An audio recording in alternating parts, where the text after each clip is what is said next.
Hello everybody, obviously back doing class again. We were looking at some flow drills for striking, and they were kind of based off of our movement and hitting into positional control, locks, that type of thing.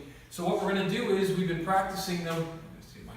We've been practicing them with stick because, of course, putting a stick in our hands forces us to kind of slow it down a little bit and really understand the movement. So I'm going to show you that stuff now and then do the empty hand variations to it. Okay, so the entry doesn't really matter for this circumstance, but if he was swinging at me, I could maybe hit it and then something like that. However I'm going to get into that, that's fine.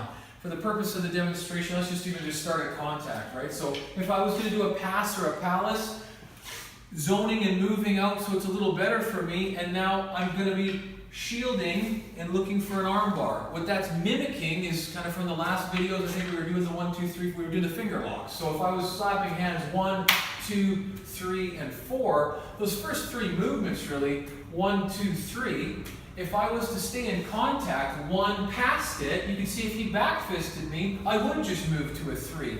So in all honesty, it's fine.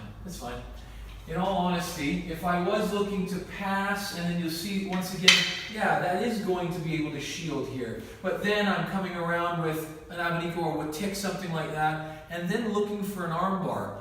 A lot of people don't get this correct. The arm bar, as I'm push-pulling, I must set him away, because what I'm looking for is for his shoulder to move away from me. This is a good arm bar, and it's on, but as you can see, I'm still going to be able to get hit. He can grab at the stick, all kinds of stuff. By simply tweaking that over like that, it's a lot better for me. I could then intentionally open a window, which then you can see little things like that, right, will come through.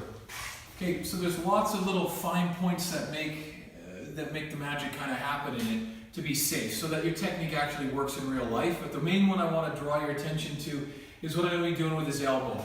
All right, so no matter how I got inside here or whatever, if I'm going to pass that, just like I did with the stick, and then look at the shield, I personally, there certainly could be an elbow here, but much safer, and I found that it works much better to actually drop it in there. And of course, I'm making sure that his torso can't turn back to me. That's a very important point, right? So there's your strike, which sets up that same idea there the whole time. Whether that's going to be your strike now and to mimic the same response for whatever reason.